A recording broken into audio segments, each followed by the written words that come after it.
ಭಾಳ ದಿವಸಕ್ಕೆ ನೋಡ್ರಿ ನಿಮ್ಗೆ ಗೊತ್ತಿರಲಿ ಮನ್ಯಾಗ ಎಷ್ಟೆಷ್ಟು ಸಣ್ಣ ಸಣ್ಣ ವಿಚಾರಕ್ಕೆ ನಡೀತಾವ ಅಂದ್ರೆ ನೀ ಏನಾದ್ರೂ ಮನಿ ಬಿಟ್ಟು ಹೊರಗೆ ಹೋಗ್ಬೇಕಾದ್ರೆ ನಿಮ್ ಸಣ್ಣ ಸಣ್ಣ ಹುಡುಗರು ಇರ್ತಾವಲ್ಲ, ಸಣ್ಣ ಸಣ್ಣ ಹುಡುಗರು ಏನ್ ಮಾಡ್ತಾವು, ಅವು ಏನ್ ಮಾಡ್ತಾವು, ಅಪ್ಪಾಜಿ ಎಲ್ಲಿ ಹೊಂಟಿ ಕೇಳ್ತಾವ ಇಲ್ಲಿ ಮನ್ಯಾಗ. ಕೇಳಿದ ಕೂಡಲೇ ನೀವೇನಂತೀರಿ? ನಿಮ್ಮ ಮನ್ಯಾಗ ಮಕ್ಕಳು ಹಿಂಗೆ ಕೇಳಿದ್ರೆ ಏನಂತೀರ? ಇವ ನಾನು ಎಲ್ಲರ ಹೊಂಟಾಗ ಅಡ್ಡ ಬಾಯಿ ಹಾಕ್ಬೇಡ ಅಂತ ಹೇಳಿಲ್ಲ ನಿನಗೆ, ಬೆಕ್ಕ ಬಂದಂಗೆ ಬರ್ತೀಯಲ್ಲೇ, ಯಾವಾಗ ನೋಡಿದ್ರೆ ಬರೀ ಅಡ್ಡ ಬಾಯಿ ಹಾಕ್ತಿದಿ ಅಂತ ತಿಳ್ಕೊಂಡು ಅಂತಾರಿಲ್ಲ. ಮತ್ತು ಮನ್ಯಾಗ ಮಗ ಎಲ್ಲಿ ಹೊಂಟಿ ಅಂತ ಕೇಳಿದ್ರೆ ಅಡ್ಡ ಬಾಯಿ ಹಾಕಬೇಡ, ಅಡ್ಡ ಬೆಕ್ಕ ಬಂದಂಗೆ ಬರಬೇಡ ಅಂತ ಇಲ್ಲಿ ಹೇಳ್ತಿದ್ದಿ. ಮತ್ತು ಬಸ್ನ್ಯಾಗ ಕುತ್ಕೊಂಡು ಟಿಕೆಟ್ ತಗೊಳಕಂತ ಬಂದಾಗ ಕಂಡಕ್ಟರ್ ಯಾವ ಊರು ಅಂತ ಕೇಳಿಲ್ಲ, ಇನ್ನು ಅವ್ನ ಕೈಯಾಗ ರೊಕ್ಕ ಕೊಟ್ಟು ಇಂತಲ್ಲೇ ಹೊಂಟಿನಂತ ಅಲ್ಲೇ ಕೇಳಕತ್ತೀಯಪ್ಪ. ಮತ್ತೆ ಇಲ್ಲಿ ಯಾರು ಕೇಳಿದ್ರು ನೀನು ಎಲ್ಲಿ ಹೊಂಟಿ ಅಂತೇಳಿ?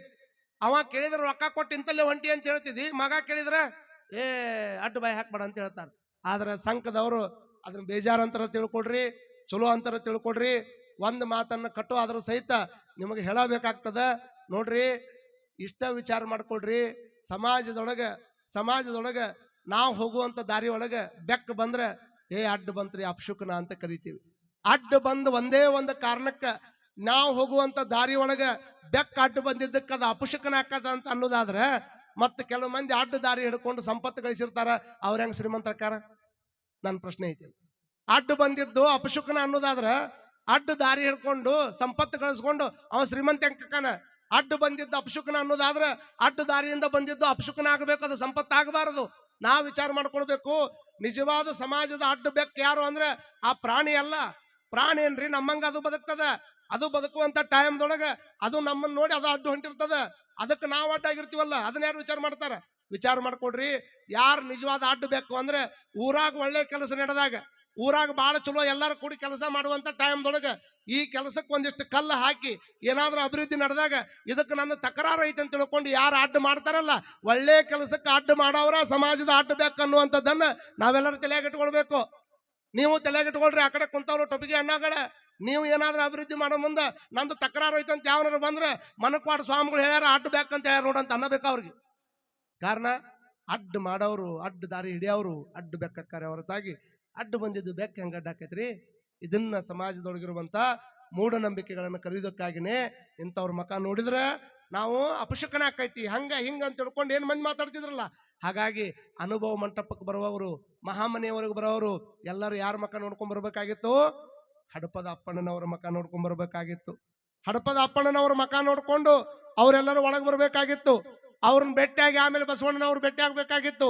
ಕಾರಣ ಅಪ್ಪ ಬಸವಣ್ಣನವ್ರಿಗೆ ಒಂದು ದೊಡ್ಡ ದೂರ ಚಿಂತನೆ ಅಂತದಂದ್ರೆ ಯಾರೇ ಬಂದ್ರು ಸಹಿತ ಸಮಾಜದೊಳಗಿಂತ ಭೇದ ಭಾವ ಉಳಿಬಾರದು ಅನ್ನೋ ಕಾರಣಕ್ಕೆ ತಮ್ಮ ಆಪ್ತ ಕಾರ್ಯದರ್ಶಿಯನ್ನಾಗಿ ಹಡಪದ ಅಪ್ಪಣ್ಣನವರನ್ನೇ ಅವರು ಸ್ವೀಕಾರ ಮಾಡಿಕೊಂಡು ಅವ್ರ ಕೈಯಾಗಿ ಜವಾಬ್ದಾರಿ ಕೊಟ್ಟಿದ್ರು. ಪೂಜೆ ಮಾಡುವಂತಹ ವ್ಯಕ್ತಿ ಬಸವಣ್ಣನವರು ಕಂಡು ಹಡಪದ ಅಪ್ಪಣ್ಣನವರು ಹೊರಗೆ ಬಂದಿರತಕ್ಕಂಥ ಪ್ರಭುದೇವರನ್ನ ನೋಡಿ ಓಡಿ ಬಂದಂತಾರ, ದೇವದೇವ ಮಹಾಪ್ರಸಾದಿ, ದೇವದೇವ ಮಹಾಪ್ರಸಾದಿ, ಎಂತ ಅದ್ಭುತ ವ್ಯಕ್ತಿ ಬಂದನಪ್ಪ, ಕಣ್ಣು ತರದು ನೋಡು ಬಸವಣ್ಣ, ಎಂತ ಅದ್ಭುತ ವ್ಯಕ್ತಿ ಬಂದನಂತ ಮಾಡಿ ನೀನು. ದೇವದೇವ ಮಹಾಪ್ರಸಾದಿ, ಕಾಲಿಲ್ಲದ ಗಮನ, ಕೈ ಇಲ್ಲದ ಸೊಂಕು, ನುಡಿ ಇಲ್ಲದ ಕಡೆ, ನಡೆ ಇಲ್ಲದ ಕಡೆ, ಇದೆಂತ ಸುಡಿಯಂತಯ್ಯ, ಎಂತ ಅದ್ಭುತವಾಗಿರ್ತಕ್ಕಂಥ ವ್ಯಕ್ತಿ ಬಂದನಪ್ಪ. ಏನ್ ಅವನು ನೋಡಿದ್ರೆ ಅವನು ನಡೆ ಗೊತ್ತಾಗ್ತಾ ಇಲ್ಲ, ಅವನು ನುಡಿ ಗೊತ್ತಾಗ್ತಾ ಇಲ್ಲ. ಇದೆಂತ ನಿಲುವೆಂದರೆ ಮರುಳಿಲ್ಲದ ಮರಳು, ಮರುಳಿಲ್ಲದ ಮರಳು, ಅರಿವಿಲ್ಲದ ಅರಿವು, ಬಸವಪ್ರಿಯ ಕೂಡಲ ಚನ್ನ ಸಂಗಯ್ಯನ ಬರು ಕೌತಿಕವಾಯಿತಯ್ಯ. ಅಂತ ವ್ಯಕ್ತಿ ಬಂದಾನ, ಅದನ್ನ ನೋಡಿ ನನಗೆ ಬಹಳ ಕೌತಿಕ ಆಗಕತ್ತದ. ಹಾಗಾಗಿ ಅಂತ ವ್ಯಕ್ತಿ ಬಂದಾನಂತ ಹೋಗಿ ತಿಳಿಸಿದ್ರು ನೋಡ್ರಿ. ಅಪ್ಪ ಬಸವಣ್ಣನವ್ರು ಲಿಂಗ ಪೂಜೆ ಮಾಡಾಕತ್ತಿದ್ರು. ಲಿಂಗಾರ್ಚನೆಯೇ ಪರಮ ಸುಖ ಅನ್ನುವಂತ ಭಾವನಾದೊಳಗೆ ವಿಚಾರ ಮಾಡಿಕೊಂಡು ಪರಮಾತ್ಮ ಬಸವಣ್ಣನವರು ಲಿಂಗ ಪೂಜೆ ಮಾಡುವಂತ ಟೈಮ್ದೊಳಗೆ ಎದ್ದು ಬಂದು ಅವ್ರನ್ನ ಸ್ವಾಗತ ಮಾಡ್ಬೇಕಾಗಿತ್ತು, ಎದ್ದು ಬಂದು ಅವ್ರನ್ನ ಕರಿಬೇಕಾಗಿತ್ತು. ಅವ್ರ ಮನೆಗೆ ಬಂದಾರಲ್ಲ, ಕರಿಬೇಕಾಗಿತ್ತು. ಅದಕ್ಕೆ ಅವ್ರು ಹೇಳ್ತಾರ, ಎನ್ನ ಕಾಯವೇ ಭಕ್ತ, ಎನ್ನ ಕಾಯವೇ ಭಕ್ತ, ಪ್ರಾಣವೇ ಲಿಂಗವಾಗಿರುವಾಗ ಅವ್ರನ್ನ ಹೋಗಿ ಸ್ವಾಗತ ಮಾಡುವಂಥದ್ರಾಗ ಏನೈತಪ್ಪ? ಇದ್ರೊಳಗೆ ನಂದು ಅನ್ನೋದು ಏನೈತಿ? ನಾನು ಈ ಮನೆಯೊಳಗೆ ಕಾಯುವಂತ ಒಬ್ಬ ಆಳಮಗ ಇದ್ದಂಗ, ಆಳಮಗ ಆಗಿರ್ತಕ್ಕಂಥ ನಾನು ಅವ್ರು ಕರಿಬೇಕಂತ ಯಾಕೆ ಅನ್ಕೋಬೇಕು? ಅವರ ದೊಡ್ಡವ್ರು ಅದಾರಲ್ಲ, ಬೇಕಾದಷ್ಟು ದೊಡ್ಡವ್ರು, ಅವರ ಒಡೆಯರಾಗಿರ್ಬೇಕಾದ್ರೆ ನಾನು ಆಳಮಗನ ಕೇಳಿ ಬರ್ಬೇಕಂತ ಅವ್ರ ಯಾಕೆ ಅನ್ನಕತ್ತಾರ? ಹೇಗಾದ್ರು ಮಾಡಿ ಕರ್ಕೊಂಬ ಅಂತ ತಿಳ್ಕೊಂಡು ಮತ್ತೆ ಕಳಿಸ್ತಾರ ನೋಡ್ರಿ. ಹಿಂಗೆ ಕಳಿಸಿದ ಕೂಡಲೇ ಮತ್ತೆ ಬಂದು ಪ್ರಭುವಿಗೆ ಭಿನ್ನವಿಟ್ಟು, ಇಲ್ಲ ನೀವು ಒಳಗೆ ಬರಬೇಕು ಅಂತ ತಿಳ್ಕೊಂಡು ಅವಾಗ ಹೇಳಿದ್ರು ಸಹಿತ ಅವ್ರು ಬರುವುದಿಲ್ಲ. ಅದಕ್ಕೆ ಮತ್ತೆ ಪ್ರಭುದೇವರು ಅಂತಾರ, ಅಂಗದಲ್ಲಿ ಕ್ರಿಯೆ ಇರಲು, ಮಾತಿನಲ್ಲಿ ಅದ್ವೈತವ ನಾಡುವ ಭೃತ್ಯಾಚಾರಿ ಹೀನರ ಮನೆಗೆ ನಾವು ಬರಲಾರೆವು. ಬರೇ ಮಾತಿನೊಳಗೆ ಅಟ್ಟ ಐತಿ, ಒಂದು ಅಂಗದೊಳಗೆ ಬೇರೆ ಐತಿ, ಮಾತಿನೊಳಗೆ ಬೇರೆ ಐತಿ. ಇಂಥ ಮನೆಗೆ ನಾವು ಕಾಲಿಡಂಗಿಲ್ಲ, ನಾವು ಬರಂಗಿಲ್ಲ ತಿಳ್ಕೊಂಡಿರ್ಬೇಕು ಬಸವಣ್ಣ. ಯಾವ್ದಾದ್ರು ಕಕ್ಕುಲತಿಗೆ ಬಂದಿರ್ಬೇಕು ಇವರು, ಇಲ್ಲ ಯಾವ್ದೋ ಒಂದು ರೀತಿಯಿಂದ ಮನೆ ಒಳಗೆ ಕರೆಸಿಕೊಂಡು ಬಂದು ಹೋಗುವಂತ ಜಂಗಮರು ನಾವಲ್ಲ, ಸುಮ್ಮನೆ ಬಂದು ಹಂಗ ಹೋಗುವಂತ ಜಂಗಮರು ನಾವಲ್ಲ. ಅಪ್ಪ ಬಸವಣ್ಣನವ್ರಿಗೆ ಹೋಗಿ ಹೇಳು ಅಂತ ತಿಳ್ಕೊಂಡು ಹಿಡಪದಪ್ಪನವ್ರನ್ನ ಮತ್ತೆ ಕಳಿಸ್ಕೊಡ್ತಾ. ಹೋಗಿ ಹೇಳಿದ್ರು ಸಹಿತ ಲಿಂಗ ಪೂಜೆದೊಳಗನ ಮೈ ಮರೆತಿರ್ತಕ್ಕಂಥ ನೋಡ್ರಿ, ಯಾವ ಬಸವಣ್ಣನವರು ಲಿಂಗದ ಬಾಯಿ ಜಂಗಮವೆಂದು ಅಂತ ತಿಳ್ಕೊಂಡು ಹಾಡ್ತಿದ್ರು. ಎದಕ್ಕೆ ಲಿಂಗ ಅನ್ನುವಂಥದ್ದು ಪೂಜೆ ಮಾಡೋದ, ಜಂಗಮನ ಬರುವಾಗ ಅಂತ ತಿಳ್ಕೊಂಡು ಪೂಜೆ ಮಾಡ್ತಿದ್ರು. ಅಂತ ಜಂಗಮ ಮುಂದೆ ಬಂದು ನಿಂತರೂ ಸಹಿತ ಅವ್ರನ್ನ ಕರಿಯಾಕ ಹೋಗಲಾರ್ದನ ಅವನ ಹಡಪದ ಅಪ್ಪಣ್ಣನವ್ರನ್ನ ಕರಿಯಾಕ ಕಳಿಸಿರುವಂತಹ ಟೈಮ್ದೊಳಗ ಅವರು ಸಹಿತ ಒಳಗೆ ಬರಲಿಲ್ಲ. ಬರ್ಲಾರ್ದಂಥ ಟೈಮ್ದೊಳಗೆ ಕರ್ಕೊಂಡು ಬಾ ಅಂತ ಹೇಳಿದ್ರು ಸಹಿತ ಅವ್ರು ಬರಾಕ್ ತಯಾರಿಲ್ಲ, ಇವರು ಎದ್ದು ಬರಾಕ್ ತಯಾರಿಲ್ಲ. ಇಂಥ ಟೈಮ್ದೊಳಗೆ ಅಲ್ಲೇ ಇರತಕ್ಕಂಥ ಚನ್ನ ಬಸವಣ್ಣನವ್ರು ಬಂದು ಎಚ್ಚರಿಸ್ತಾರಂತ ಬಸವಣ್ಣನವ್ರಿಗೆ. ಅಂಗದ ಮೇಲೆ ಲಿಂಗ ಉಳ್ಳದೆಲ್ಲವೂ ಸಂಗಮನಾಥನೇ ಎಂದು ನಂಬಿದ ನಂಬಿಕೆಯ ಬಂದ ಶರಣರ ನಿಲುವನರಿಯದಿದ್ದರೆ ತಪ್ಪಿತ್ತು ನೋಡ. ಗುರುವೇ ಸಂಗಮನಾಥ ಮನೆಗೆ ಬಂದಡೆ, ಅಂಗವಿಡಿದು ಮನೆಗೆ ಬಂದಡೆ ಗುಮ್ಮನೆ ಎದುರೆದ್ದು ವಂದಿಸಬೇಕು ನೋಡಯ್ಯ. ಕೂಡಲ ಚನ್ನ ಸಂಗಯ್ಯನ ಶರಣರು ಪ್ರಭುದೇವರು ಬಂದಿಹರು, ಅವರೊಡನೆ ಸಿದ್ದರಾಮ ದೇವರು ಬಂದಿಹರು. ಬಂದು ಬಾಗಿಲಲ್ಲಿ ನಿಂದಿರಲು ಕಣ್ಣರಿಲಿಲ್ಲ ಅಂದ್ರೆ ಏನಾಯ್ತಪ್ಪ? ಕಣ್ಣರಿಲಿಲ್ಲ ಅಂದ್ರೆ ನಡೀತದ? ಕರುಳರ ಅರಿಬೇಕಾಗಿತ್ತಲ್ಲಿ ನಿಂದು. ಇಂಥ ಹೊತ್ನಾಗ ಹಠ ಮಾಡಬಾರ್ದು. ಹೇಳ್ರಿ ಎದ್ದು ಹೊರಗೆ ಬಂದು ಕರಿಬರಿ ಅಂತ ತಿಳ್ಕೊಂಡು ಅವ್ರನ್ನ ಕರಿಯಾಕಂತ ಬರ್ತಾರ. ಅಪ್ಪ ಬಸವಣ್ಣನವ್ರಿಗೆ ಜ್ಞಾನೋದಯ ಆಗ್ತದ. ಜ್ಞಾನೋದಯ ಆಗಿ ಇಂಥ ಮಹಾತ್ಮರು ಹೊರಗೆ ಬಂದು ನಿಂತಾರಂದ್ರೆ ತಡ ಮಾಡೋದು ಬೇಡ ಅಂತ ತಿಳ್ಕೊಂಡು ಲಿಂಗ ಪೂಜೆಯಿಂದ ಎದ್ದು ಹೊರಗೆ ಬಂದ ಕೂಡಲೇನ ಅಪ್ಪ ಬಸವಣ್ಣನವರು ವಾದಕ್ಕೆ ಹೋಗಿರ್ಲಿಲ್ಲ, ವಾದ ಮಾಡುವಂತ ಪ್ರಯತ್ನ ಮಾಡ್ತಿರ್ಲಿಲ್ಲ. ಯಾಕಂದ್ರೆ ಅವರು ಭೃತ್ಯಾಚಾರಿ ಆಗಿದ್ರು.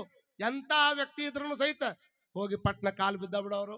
ಕಾಲು ಹಿಡ್ಕೊಂಡು ಎನ್ನ ತಪ್ಪು ಅನಂತ ಕೋಟಿ, ನಿಮ್ಮ ಸೈರಣೆಗೆ ಲೆಕ್ಕವಿಲ್ಲ, ಇನ್ನು ಮುಂದೆ ತಪ್ಪಿದನಾದಡೆ ನಿಮ್ಮಾಣೆ, ನಿಮ್ಮ ಪ್ರಮತರಾಣೆ, ಕ್ಷಮಿಸಪ್ಪ ಪ್ರಭುದೇವ, ನನ್ನ ಮೇಲೆ ಯಾವುದೇ ರೀತಿಯಾಗಿರ್ತಕ್ಕಂಥ ತಪ್ಪು ತಿಳ್ಕೊಳ್ಬೇಡ ಅಂತ ತಿಳ್ಕೊಂಡು ಯಾವಾಗ ಪ್ರಭುದೇವ್ರ ಹತ್ರ ಬರ್ತಾರ, ಪ್ರಭುದೇವ್ರ ಹತ್ರ ಬಂದ ಕೂಡ್ಲೇನ ಪ್ರಭುದೇವ್ರು ಹೇಳ್ತಾರ, ಎಷ್ಟು ಚಲೋ ಹೇಳ್ತಾರ ಅಂತಂದ್ರ, ಅಲ್ಲ ಅಂಗವಿಡಿದು ಬಂದಿರತಕ್ಕಂಥ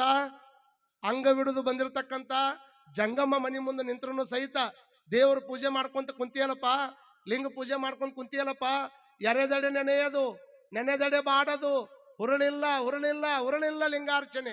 ಬಸವಣ್ಣವ್ರ ಹೇಳಿದ್ದದು. ಆ ಮಾತನ್ನ ಅವ್ರಿಗೆ ನೆನಪಿಸ್ತಾರ.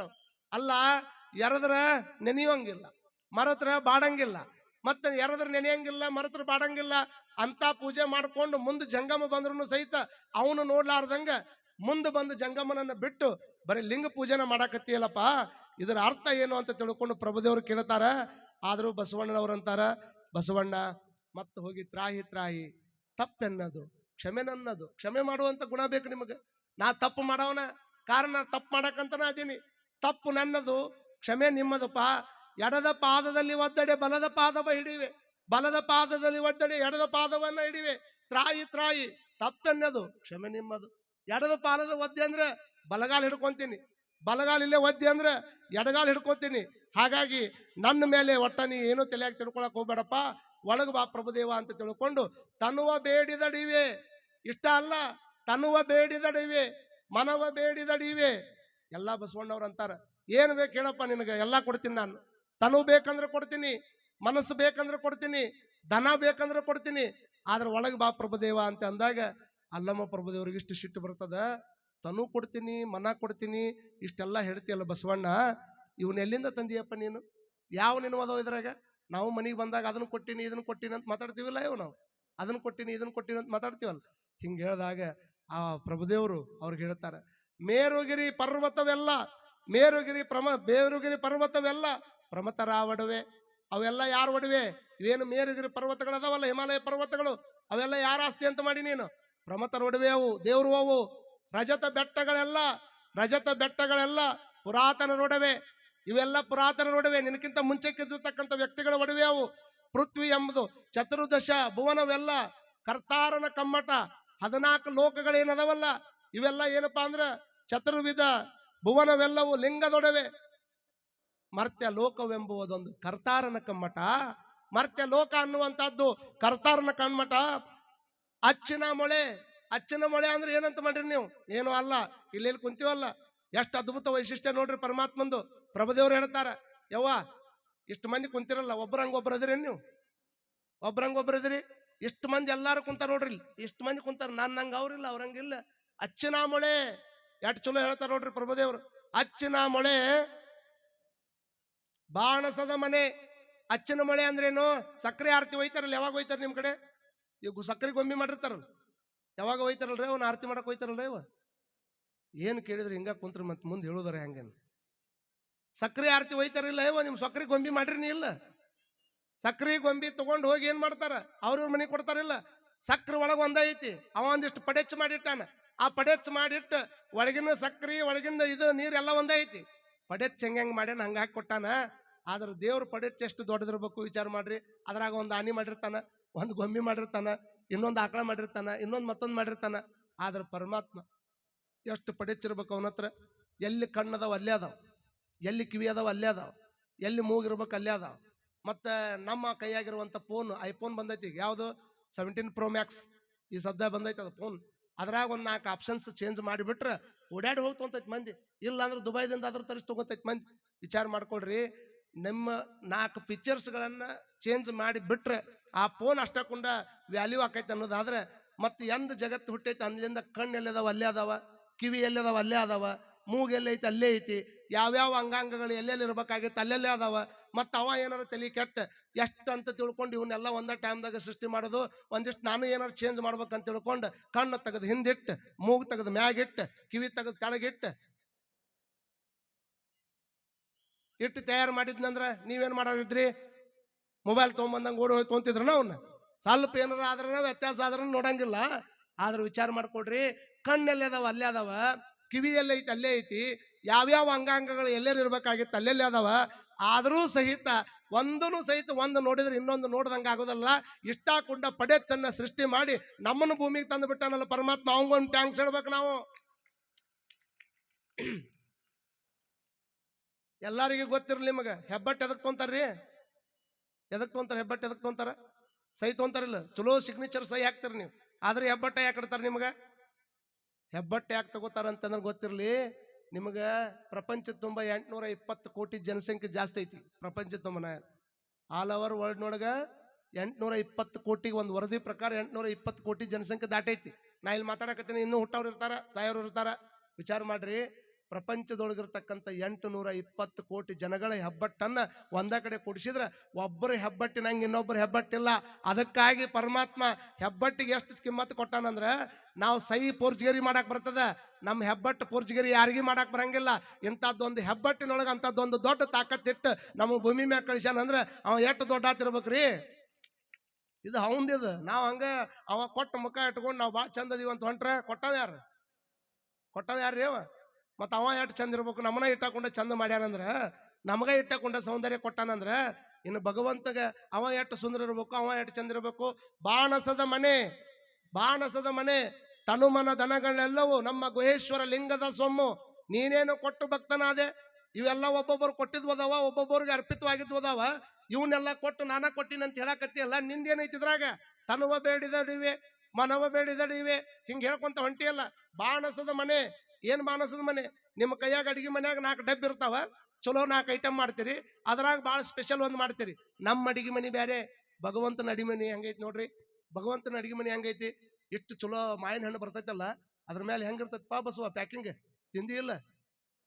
ಹೂನರ ನೋ ಮರೆ, ತಿನ್ನಿಲ್ಲ ಅಂದ್ರೆ ಅಟ ಆತ. ಪ್ಯಾಕಿಂಗ್ ಹೆಂಗ ಚಲೋ ನೋಡ್ರಿ. ಅವನ ಮನೆ ಹೆಂಗೈತಿ ನೋಡ್ರಿ. 1 ಎಕರೆ ಹೊಲದೊಳಗೆ ಒಂದ್ ಕಡೆ ಲಿಂಬೆಹಣ್ಣು ಹಾಕ್ತಾರ, ಇನ್ನೊಂದು ಕಡೆ ಮತ್ತೊಂದು ಯಾವ್ದಾದ್ರು ಹಾಗಲಕಾಯಿ ಹಾಕ್ತಾರ. ಒಂದ ಹೊಲ ಐತಿ, ಒಂದ ನೀರ್ ಐತಿ, ಒಂದ ಗಾಳಿ ಐತಿ. ಆದ್ರೂ ಸಹಿತ ಅದ್ರೊಳಗೆ 100 ತರದ ಬೆಳೆಗಳನ್ನ ಹಾಕಿದ್ರೆ ಎಷ್ಟು ಅದ್ಭುತವಾಗಿರ್ತಕ್ಕಂಥ ಹಣ್ಣು ಕೊಟ್ಟಾನ. ಅದ್ರ ಮೇಲೆ ಪ್ಯಾಕಿಂಗ್ ಎಷ್ಟು ಚಲೋ ಮಾಡ್ಯಾನ. ಹಲಸಿನ ಹಣ್ಣು ಕೊಟ್ಟಾನ, ಅದ್ರ ಮೇಲೆ ಪ್ಯಾಕಿಂಗ್ ಎಷ್ಟು ಚಲೋ ಮಾಡ್ಯಾನ. ನಾವು ಸಹಿತ ಹರ್ಕೊಂಡು ಬಂದು ಪ್ಯಾಕಿಂಗ್ ಮಾಡಿ ಬೀಗರು ಕಳಿಸಿದ್ವಿ ಅಂದ್ರೆ 4 ದಿವಸದಾಗ ಕೊಳತ್ ನಾರ್ತಾವ ನಮ್ಮ ಹಣ್ಣ. 4 ದಿವಸ ಅವು ಪ್ಯಾಕಿಂಗ್. ನಮ್ಮ ಪ್ಯಾಕಿಂಗ್ 4 ದಿವಸಕ್ಕೆ ಕೊಳಿತಾವ. ಆದ್ರೆ ಪರಮಾತ್ಮನ ಪ್ಯಾಕಿಂಗ್ ಎಷ್ಟು ಚಲೋ ಅಂತಂದ್ರೆ, ಎಷ್ಟು ಬೇಕಾದಷ್ಟು ಆದ್ರೂ ಸಹಿತ ಒಳಗಿನ ಹಣ್ಣಿಗೆ ಏನೋ ಧಕ್ಕೆ ಆಗ್ಲಾರ್ದಂಗೆ ಪ್ಯಾಕಿಂಗ್ ಮಾಡ್ಯಾನಲ್ಲವ. ಬಾಣಸದ ಮನೆ. ಎಷ್ಟು ತರದ ಹಣ್ಣು ಕೊಟ್ಟಾನ, ಎಷ್ಟು ತರದ ಐಟಮ್ ಕೊಟ್ಟಾನ. ನಮ್ಮ ಮಹಾರಾಷ್ಟ್ರ ಸಂಕದ ಕಡೆ ಬಂದ್ರೆ ಒಂದು ಊಟ ಬೇರೆ, ನಮ್ಮ ಕರ್ನಾಟಕದಾಗ ಗಡಿಭಾಗ ಬಿಟ್ಟು ಒಳಗೆ ಹೋದ್ರು ಒಂಥರ ಊಟ ಬೇರೆ, ತಮಿಳ್ನಾಡಿನಾಗ ಹೋದ್ರು ಒಂದು ಊಟ ಬೇರೆ, ಫಾರಿನ್ಗೆ ಹೋದ್ರು ಒಂದು ಊಟ ಬೇರೆ. ಎಷ್ಟು ತರದ ತಿನಿಸುಗಳನ್ನು ಕೊಟ್ಟಾನ. ಇದನ್ನೆಲ್ಲ ಯಾರು ತಯಾರು ಮಾಡಿಟ್ಟಾರ ಇವ? ಅವ ತೊಟ್ಟ ಗೋಧಿನ, ಅವ ಕೊಟ್ಟ ಅಕ್ಕಿನ ನುಣ್ಣಗೆ ತಿರುವಿ ಹಾಕಿ ಅದನ್ನ ರಾತ್ರಿ ನೆನೆಯಕ್ಕೆ ಇಟ್ಟು ಅದ್ರಾಗ ಒಂದೆರಡು ಉದ್ದಿನ ಬೇಳೆ ಹಾಕಿ ಅವನ ಉಬ್ಬಿಸಿ ಇಡ್ಲಿ ಮಾಡಿ ತಿನ್ನವ್ರು ನಾವು. ಹೌದಿಲ್ಲ? ಮತ್ತಿದನ್ನ ಕೊಟ್ಟವ್ರು ಯಾರು? ಯಾರು ಕೊಟ್ಟಾರಿ? ಬಾಣಸದ ಮನೆ. ಎಷ್ಟು ತರದ ಮಸಾಲೆ ಪದಾರ್ಥ, ಎಷ್ಟು ತರದ ಅಡಿಗೆ, ಎಷ್ಟು ತರದ ವಿಚಾರ ಇಲ್ಲಿ. ಏನ್ರಿ ನಮ್ಗೆ ಇನ್ನೂ ಎಷ್ಟೋ ಮಂದಿ ಗೊತ್ತಾ ಇಲ್ಲ ಇಂತಿಂತ ಅಡಿಗೆ ಅದಾವನ ಅನ್ನುವಂಥದ್ದು ಗೊತ್ತಾ ಇಲ್ಲ. ಇತ್ತಿತ್ತಾಗ ಎಲ್ಲಿ ಮಟ್ಟ ಬಂದಿರ ಅಂದ್ರೆ ಮ್ಯಾಗಿ ಬಂದು ನಿಂತೀವಿ ನಾವು. ಯಾರು ಕೇಳಿದ್ರು Maggi Maggi Maggi Maggi Maggi. ಅರ್ಜೆಂಟ್ನಾಗ ಹೋಗಿ ಹಿಂಗೆ ತಿರುವಿ ಪಟ್ನ ಇದ್ದಿದ್ದು ತಗೊಂಬಂದು ತಿರುವಿ ಹಾಕಿ ಕೊಟ್ಬಿಟ್ರೆ ಮುಗ್ದ ಹೋಯ್ತು. ಅವಾಗ ಏನ ಶಿವನ ತ್ರಿಶೂಲ್ ಕಳುವಾಗೈತಂತ. ಶಿವನ ತ್ರಿಶೂಲ್ ಕೈಯಾಗಿರ್ತೈತಲ್ಲ, ಶಿವನ ತ್ರಿಶೂಲ್ ಕಳುವಾಗೈತಿ. ಎಲ್ಲೈತಿ ಎಲ್ಲೈತಿ ಎಲ್ಲೈತಿ ಎಲ್ಲಿ ಅಂತಂದು ಹುಡುಕಾಡಕತ್ತಾರ. ಎಲ್ಲೈತಿ ಅಂತ ಹುಡುಕಾಡಕತ್ತಾಗ ಅವ್ರು ಇಬ್ರು ಜಗಾಡಕತ್ತಾರ. ಮಕ್ಕಳು ಗಣಪ್ಪ ಮತ್ತು ಸಣ್ಣಮಕ್ಕ ಇಬ್ರು ಜಗಾಡಕತ್ತದಕ್ಕೆ ಅವ್ರವ್ ಮ್ಯಾಗಿ ಮಾಡಿದ್ಲಂತ. ಮ್ಯಾಗಿ ತಿನ್ನಾಕ ಸ್ಪೂನ್ ಇಲ್ಲಾರ್ದಕ್ಕೆ ತ್ರಿಶೂಲ ತಗೊಂಡೋಗ್ಯಾರ. ಅವ್ರು ಮ್ಯಾಗಿ ತಿನ್ನಾಕ ತ್ರಿಶೂಲ ತಗೊಂಡೋಗ್ಯಾರ ಅಂದ್ರೆ ಅದು ಮ್ಯಾಗಿ ತಿನ್ಬೇಕಂದ್ರೆ ಅಂತದ್ ಇರ್ತೈತಲ್ಲ, ಒಂದು ತ್ರಿಶೂಲ ಇದ್ದಂಗೆ ಇರ್ತೈತಿ ನೋಡ್ರಿ. ಅದು ಕಾರಣ ಎಂತ ದೇಶಿ ಅಡಿಗೆ ಅದಾವ್ರಿ, ಎಂತ ದೇಶಿ ಅಡಿಗೆ ಅದಾವ. ನಮ್ಮ ಕಡೆ ಪುರಾಣ ಪೋಳಿ ಹೆಂಗಿರ್ತದ, ಆ ಕಡೆ ಸ್ವೀಟ್ ಹೆಂಗಿರ್ತದ. ಇಷ್ಟೆಲ್ಲ ಬಾಣಸದ ಮನೆ ತನು ಮನ ಧನಗಳೆಲ್ಲವೂ ನಮ್ಮ ಲಿಂಗದ ಸ್ವಾಮ. ಇವೆಲ್ಲ ಪರಮಾತ್ಮಂದ ಐತಿ. ನೀನೇನು ಕೊಟ್ಟು ಭಕ್ತಕ್ಕಿಯಪ್ಪ, ಅದನ್ನ ಇದನ್ನ ಕೊಟ್ಟಿನ ಅಂತ ತಿಳ್ಕೊಂಡು ಹೇಳೋದಕ್ಕಿಂತ ಆರಾಮ್ ಇರೋದು ಬಹಳ ಚಲೋಪ್ಪ ನೀನು ಅಂತ ತಿಳ್ಕೊಂಡು ಬಸವಣ್ಣ ಪರಿಪರಿ ಬೇಡಿಕೊಂಡ್ರು ಸಹಿತ ಅಲ್ಲಮ್ಮ ಪ್ರಭುದೇವರು ಎಷ್ಟು ಹೇಳಿದ್ರು ಸಹಿತ ಕನ್ವಿನ್ಸ್ ಆಗ್ಲಾರ್ದಂತ ಟೈಮ್ದೊಳಗೆ ಪಾದ ಹಿಡ್ಕೊಂಡು ಬಸವಣ್ಣ ವಿನಮ್ರತೆಯಿಂದ ಬೇಡ್ಕೊತಾನ. ಅಲ್ಲಿದ್ದ ಎಲ್ಲಾ ಸಂಗನ ಬಸವಣ್ಣ ಅಂದ್ರೆ ಚನ್ನ ಬಸವಣ್ಣನವ್ರು ಅಂತಾರ. ಇಷ್ಟ ಹಾಕೊಂಡ ಪರೀಕ್ಷೆ ಮಾಡೋದು ತರ ಅಲ್ಲ ಪ್ರಭುದೇವರ. ಬಹಳ ನೊಂದ್ಕೊಂಡ್ಬಿಟ್ಟಾನ ಬಸವಣ್ಣ. ಹಡಪದಪ್ಪಣ್ಣ ಓಡಿ ಬರ್ತಾನ. ಇಷ್ಟೆಲ್ಲ ಆದ್ರೂ ಸಹಿತ ಇಷ್ಟೊಂದು ಸಣ್ಣ ತಪ್ಪಿಗೆ ಇನ್ನೊಂದು ತಪ್ಪು ಮಾಡಾಕ ಇಷ್ಟ ಒಂದು ತಾನು ತಪ್ಪು ಮಾಡಿದಕ್ಕೆ ಇಷ್ಟಕೊಂಡ ದೊಡ್ಡ ಶಿಕ್ಷೆ ಯಾಕ ಅಂತ ತಿಳ್ಕೊಂಡು ಅವ್ರು ಕೇಳಿದ್ರೆ ಅವಾಗ ಪ್ರಭುದೇವರು ಒಂದು ಚಲೋ ಮಾತನ್ನ ಹೇಳ್ತಾರ.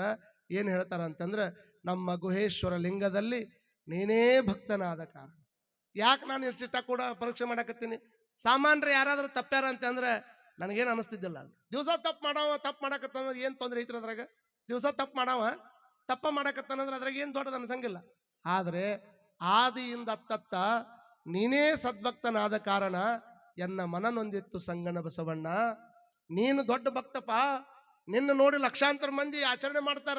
ನಿನ್ನನ್ನು ಆದರ್ಶವಾಗಿ ಇಟ್ಟುಕೊಂಡು ಎಷ್ಟೋ ಮಂದಿ ಬದುಕಾಕತ್ತಾರ.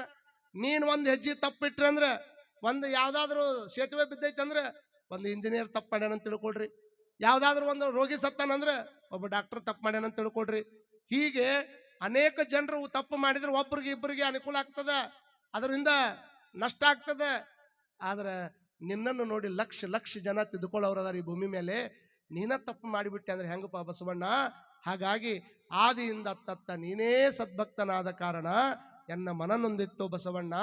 ಸೂಳೆ ಹಲಬರನನ್ನು ಉಳಿದಲೆಂದು ನಿಂದಿಸಲಿಲ್ಲ ಕೇಳ. ಪತಿರೊತೆ ತನ್ನ ಪುರುಷನಲ್ಲದೆ ಮತ್ತೊಬ್ಬನ ಮುಖವ ನೋಡಿದರೆ ಅವಳ ಚಾಂಡಾಲಗಿತ್ತಿ ಎನ್ನುವುದು ಲೋಕವೆಲ್ಲ. ಹೇಗೊಬ್ಬ ಪತಿರೊತೆ ಅನ್ನುವಂತ ಹೆಣ್ಮಗಳು, ವೇಷೆಯಾಗಿರ್ತಕ್ಕಂಥ ಹೆಣ್ಮಗಳು ತಪ್ಪು ಮಾಡ್ಯಾಳ ಅಂದ್ರೆ ನೀ ತಪ್ಪು ಮಾಡ್ಯಾಕತ್ತಿ ಅಂತ ಯಾರು ಅನ್ನೋದಿಲ್ಲ ಆಕಿಗೆ. ಆದ್ರೆ ಒಬ್ಬ ಪರಮ ಪತಿರೊತಿ ಹೆಣ್ಮಗಳು ತಪ್ಪು ಮಾಡಾಕತ್ತಾಳ ಅಂದ್ರೆ ಇಡೀ ಲೋಕದ ಜನ ಆಕಿನ ಕಡೆ ಬಟ್ ಮಾಡಿ ಹೆಂಗ್ ಹೇಳ್ತಾರಲ್ಲಪ್ಪ, ಆದಿಯಿಂದ ಅತ್ತತ್ತ ನೀನೇ ಸದ್ಭಕ್ತನಾದ ಕಾರಣ ನೀನು ತಪ್ಪು ಮಾಡಿದ್ರೆ ಏನು ಮನುಷ್ಯಗೆ ನೋವಾಗ್ಯದಪ್ಪ. ಹಾಗಾಗಿ ನೀ ತಪ್ಪು ಮಾಡುದು ಬಸವಣ್ಣ ಅಂತ ತಿಳ್ಕೊಂಡು ಬುದ್ಧಿ ಮಾತನ್ನ ಹೇಳಿದಾಗ ಅಲ್ಲಮ್ಮ ಪ್ರಭುದೇವರು ಎಷ್ಟು ಮಾತುಗಳನ್ನ ಕೇಳಿರ್ತಕ್ಕಂಥ ಅಪ್ಪ ಬಸವಣ್ಣ, ನೀವೆಷ್ಟು ಹೇಳಿದ್ರು ಸಹಿತ ತಪ್ಪು ನಂದ ಅದ. ಇನ್ನು ಮುಂದೆ ಯಾವತ್ತೂ ನಾ ತಪ್ಪು ನಡೆಯಂಗಿಲ್ಲ. ನನ್ನ ಕರುಣಿಸಬೇಕು, ಕರುಣಿಸಿ ನನ್ನ ಒಳಗೆ ಬರಬೇಕು ಅಂತ ತಿಳ್ಕೊಂಡು ಪರಮಾತ್ಮನ ಪಾದ ಹಿಡ್ಕೊಂಡು ಬೇಡಿಕೊಂಡು ಅವರನ್ನ ಒಳಗೆ ಕರ್ಕೊಂಡು ಹೋಗ್ತಾರ ಅನ್ನುವಂಥದ್ದನ್ನ ಇವತ್ತಿಗೆ ಮೊಟಕುಗೊಳಿಸ್ತೀನಿ. ಕಾರಣ ಪೂಜ್ಯರು ಬಂದಾರ. ನೀವು ಪಾಪ 4 ಗಂಟೆಯಿಂದ ಬಂದಿರಿ. ನಿಮ್ಮ ಎಷ್ಟು ಗಂಟೆಗೆ ಬಂದಿರಿ? 5 ಗಂಟೆಗೆ ಬಂದಿರಿ. ನಾವು 5 ಗಂಟೆಗೆ ಬರ್ತೀವಿ ಅಂತ ತಿಳ್ಕೊಂಡು ನಿಮ್ಮನ್ನು ಕರೆಸಿವಿ. ಮತ್ತು ನೀವು 6 ಗಂಟೆಗೆ ಬರ್ತೀರಿ ಅಂತ ತಿಳ್ಕೊಂಡು ಅಲ್ಲಿ 6 ಗಂಟೆಗೆ ಬಂದಿರಿ ಅಜ್ಜಾರ. ಮತ್ತೆ ಇಲ್ಲಿ ನೋಡಿದ್ರೆ 2 ತಾಸು ಕುಂದಿರ್ಬೇಕು. ಇಷ್ಟೆಲ್ಲ ತಾಳ್ಮೆ ಪರೀಕ್ಷೆ ಅಂತ ನಾವು ಮಾಡಂಗಿಲ್ಲ. ಏನು ನಿಮ್ಮ ತಾಳ್ಮೆ ಪರೀಕ್ಷೆ ಮಾಡಿದ್ವಿ ಅಂತಂದ್ರೆ ಭಾಳ ಅನಾಹುತ ಆಕ್ಕಾವ. ಯಾವುದೋ ಒಬ್ಬ ಹೆಣ್ಮಗಳು ಪಾಪ ದವಾಖಾನೆಗೆ ಹೋಗ್ಯಾಳ, ಹಲ್ಲು ತೋರ್ಸ್ಕೊಂಬರಕಂತ ಹೋಗ್ಯಾಳ. ಹಲ್ಲು ನೋವಾಗಿತ್ತಂತ ಹಲ್ಲು ತೋರ್ಸಕ್ಕೆ ಹೋಗ್ಯಾಳ. ಪಾಪ ಮುದುಕಿ ಹೋಗ್ಯಾಳ. ಅವ್ ಡಾಕ್ಟ್ರೇ ಹಲ್ಲು ನೋಡ್ಬೇಕಲ್ಲ, ಸ್ವಲ್ಪ ಬಾಯಿ ತೆರಿಯಮ್ಮ ಅಂದ್ಲಕ್ಕೆ. ಬಾಯಿ ತೆರಿಯಮ್ಮ ಅಂದ ಕೂಡಲೇನ ಆಕಿ ಒಂದು ಸ್ವಲ್ಪ ಬಾಯಿ ತೆರೆದಾಳ. ಹಿಂಗೆ ಬಾಯಿ ತೆರೆದ ಕೂಡಲೇನ ಮತ್ತೆ ಅವ ಡಾಕ್ಟರ್ ನೋಡವ ಸುಮ್ಮನೆ ಇರ್ಬೇಕಿಲ್ಲ, ಇನ್ನೊಂದ್ಸಲ ಬಾಯಿ ತೆರಿ ಅಂದವ. ಮತ್ತೆ ಆಕಿ ಮತ್ತೊಂದ್ಸಲ ಬಾಯಿ ತೆರದ್ಲ. ಹಿಂಗೆ ಮತ್ತೊಂದ್ಸಲ ಬಾಯಿ ತೆರೆದ ಕೂಡಲೇನ ಅವಾಗ